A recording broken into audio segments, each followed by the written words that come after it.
नमस्कार दोस्तों, आज की इस वीडियो में आप क्लास 10th की विलोपन विधि सीखने वाले हैं, वो भी बहुत आसान तरीके से। आप इस वीडियो को पूरा देखिए, आपको विलोपन विधि एक सिंपल तरीके से और ऐसे तरीके से कि आप कभी उस तरीके को भूल नहीं पाएंगे। इस वीडियो में हमने उस तरीके को सिखाया हुआ है।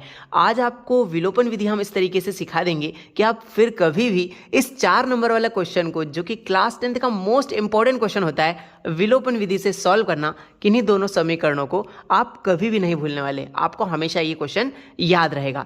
चलिए शुरू करते हैं। यहां पर अगर आप क्लास 10th में हैं तो आपको 2 समीकरण को हल करना होता है, वो भी विलोपन विधि से, जिसमें पहला समीकरण दिया है 3x + 4y = 10। जो पहला समीकरण है उसे हम नाम दे देंगे समीकरण नंबर 1, क्योंकि वो पहला समीकरण है, इसलिए समीकरण नंबर 1। दूसरा समीकरण है 2x + 2y = 2, इसे नाम दे देंगे समीकरण नंबर 2। दोनों ही समीकरणों को हमने नाम दे दिया, पहला समीकरण 1 और दूसरा समीकरण 2। अब विलोपन विधि में आप क्या करते हो, इन दोनों ही समीकरणों को उठा लेते हो। तो हम क्या लिखेंगे, हम लिखेंगे समीकरण 1 और 2 से। समीकरण 1 व 2 से दोनों ही समीकरणों को आप उठा रहे हो, इसीलिए आप समीकरण 1 और 2 से ऐसा लिख देंगे। तो इन दोनों समीकरणों को आप नीचे उतार दीजिए। ठीक है, पहला समीकरण है 3x + 4y = 10 और दूसरा समीकरण है 2x + 2y = 2। दोनों समीकरणों को उतारने के बाद आपको विलोपन विधि शुरू कैसे करना है, ध्यान दीजिएगा। आपको यहां पर गुणा के 2 चिन्ह लगाने हैं।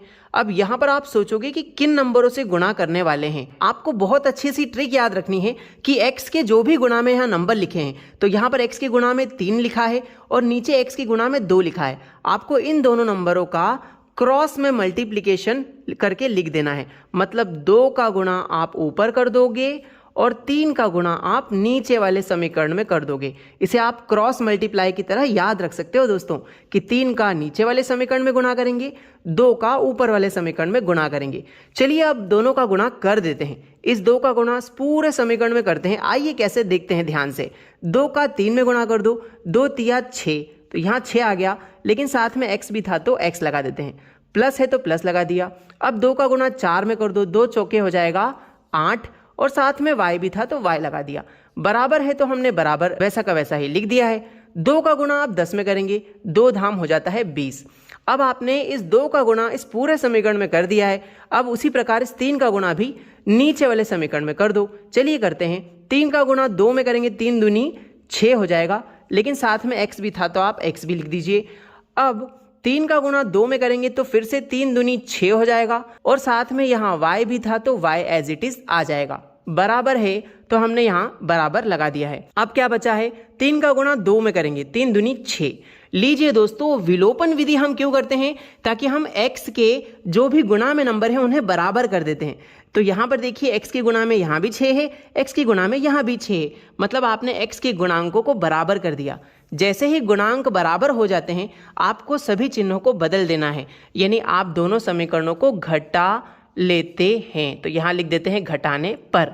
घटाने पे क्या होता है, सभी के चिन्ह बदल दिए जाते हैं। प्लस का 6x है तो ये पलट के माइनस का हो जाएगा, प्लस का 6y है तो ये भी बदल के माइनस का 6y हो जाएगा, यहाँ पे प्लस का 6 है तो ये भी माइनस का हो जाएगा। आइए अब इनको सॉल्व कर लेते हैं। प्लस का 6 और माइनस का 6 तो कट जाएंगे, क्योंकि आप जानते हो प्लस माइनस होता है माइनस। 6x में से 6x गए तो 0x बचेगा, मतलब कुछ भी नहीं बचने वाला। आगे बढ़ेंगे, प्लस माइनस, ये नीचे वाले चिन्ह का बहुत अच्छे से ध्यान रखना, क्योंकि नीचे वाला चिन्ह ही आपका पर्सनल चिन्ह हो गया है। अब प्लस माइनस होता है माइनस, यानी आपको घटाना है। 8y में से 6y चले गए तो कितने y बचेंगे, 2y बचेंगे। बराबर 20 और माइनस का 6, मतलब 20 में से 6 गए तो कितने बचेंगे, यहाँ पर बचेंगे 14। अब आपको यहाँ से y का वैल्यू दोस्तों निकाल लेना है। यहाँ पर y की गुणा में 2 लिखा है, बराबर के उधर वो भाग में चला जाएगा, तो क्या आ जाएगा, y = 14/2। जो गुणा में 2 था वो भाग में उतर आया। ठीक है, 2 एकम 2, 2 सती 14। बधाई हो, आपका y का वैल्यू निकल के आ गया दोस्तों। y का मान हमारा आया है 7। कितना आया है, y = 7। आपका एक वेरिएबल यानी एक चर का वैल्यू आ गया है आपके सामने।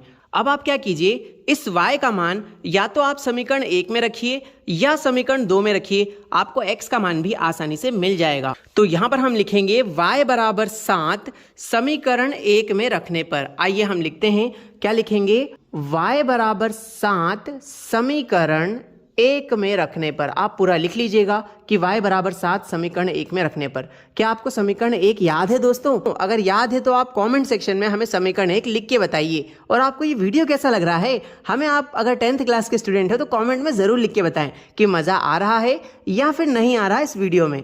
तो यहाँ पर y बराबर 7 समीकरण 1 में रखना है। पहले समीकरण 1 ढूंढो, कहाँ है, ये रहा, जो कि है 3x + 4y बराबर 10। तो यहाँ लिख लेते हैं 3x + 4y बराबर 10। यहाँ पे आप क्या रख रहे हो, y की जगह 7 रख रहे हो। चलिए रखते हैं 3x + 4 गुणा में लिखा है y और y की जगह है 7, तो यहाँ पर 7 रख देते हैं y की जगह पे, बराबर है 10, तो 10 लिख दिया। अब इसको सॉल्व कर लो, आराम से x का मान आ जाएगा। 3x + 4 का 7 में गुणा करो, 4 × 7 = 28 हो जाएगा दोस्तों, बराबर में लिखा है 10।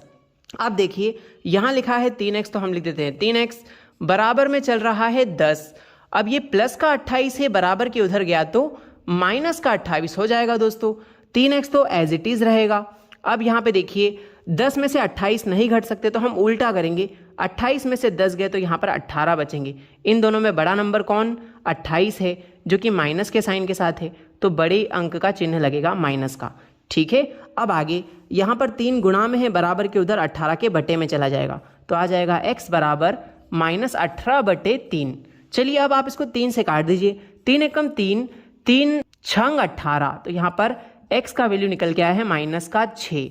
और बधाई हो, आपके x और y दोनों के ही मान हमने निकाल दी हैं। आप चाहें तो स्क्रीनशॉट ले सकते हैं। इस तरीके से आप विलोपन विधि करेंगे तो आपके दोनों ही चरों के मान यानी x और y दोनों के मान आप बहुत आसानी से निकाल सकते हैं। आपको यह वीडियो कैसा लगा कमेंट सेक्शन में ज़रूर बताइएगा। आप अगर प्रतिस्थापन और वज्र गुणन यानी एलिमिनेशन मेथड, सब्स्टिट्यूशन मेथड और क्रॉस मल्टीप्लिकेशन मेथड तीनों ही सीखना चाहते हैं तो डिस्क्रिप्शन में हम इन वीडियोज़ के लिंक दे देंगे। 2 चर वाले रैखिक समीकरण हल करने के लिए सारे के सारे क्वेश्चन हम डिस्क्रिप्शन में डाल देते हैं दोस्तों। थैंक यू सो मच आपका वीडियो देखने के लिए।